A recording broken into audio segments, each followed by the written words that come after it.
It was when I watched it, it's still available to watch on YouTube. Actually, the whole show, the whole performance, and some incredible people at it that spoke at it, and and I mean that. I don't mean that in like, oh, the celebrity aspect of it. I mean everybody. The collection of people who spoke at it.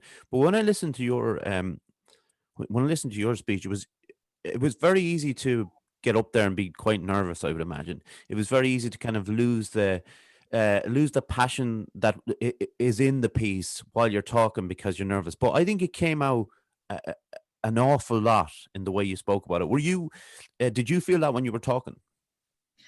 I was really nervous. Mm, Yeah, for a lot of reasons. But the Abbey, the stage of the Abbey Theatre, like that's so many people's dream to mm, get in the Abbey. And I had been mentally debilitated and physically debilitated for 2 years in a cave, like barely able to articulate conversation with my friends. mm, And then all of a sudden, I find myself on the stage of the Abbey. So I didn't know whether my brain would be able to carry forth what I yeah. needed to carry forth. And then the weight of it kind of started to sink in. I felt such a sense of duty, and that carried me through the whole thing. Like, this is for so many people, and like one of my lifelong things that I've carried was the sorrow for feminine voices in Ireland being oppressed, and my mom and survivors. So that did carry me through, but I was very nervous. And the day before, I just got into a state of apathy, like the Mm, fire that had kind of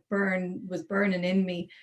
I think it was through nerves, just left. And then I was really worried that I wouldn't have the energy, that the nerves would get the better of me. And then randomly, one my favorite living poet, Stephen James Smith, just messaged me on Instagram and asked me how I was and did I need any support. Because I was just like thrown kind of into the limelight all of mm, a sudden. I hadn't prepared for it, and then I was able to just say to him, you know, the fire has gone out of me now. I'm due in the Abbey stage tomorrow. I don't know what to do. And he sent back this 9-minute message, and it's really practical.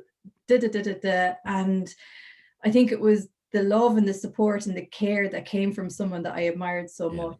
And the fact that it was a man and it was the masculine, because what we were doing here was really bringing out and supporting the feminine. And Mm, I knew that was the level that he was coming in to support, because he really supported the work and the activism aspect of it. And that was, he really helped me, and I was able to put those practical things into action, because I was deep in the emotion, and I was very much leaning on my own spirituality and all that kind of stuff for the strength. But when you need to do something practical, like get onto the Abbey, you just need to maybe come out of that and get into the masculine yeah. area of structure and form and delivery.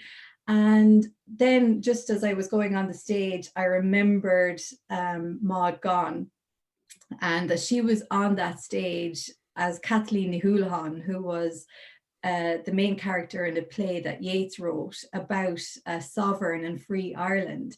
Okay. And Kathleen Ni Houlihan symbolized a free Ireland. And I just said, would Maud Gonne be nervous here? Like, and it was just like, nerves are about you. This is not about you. And I went on, and I just felt so happy and so grateful and so full of responsibility. And it was one of the best moments of my life. I'm getting emotional now, even thinking about it.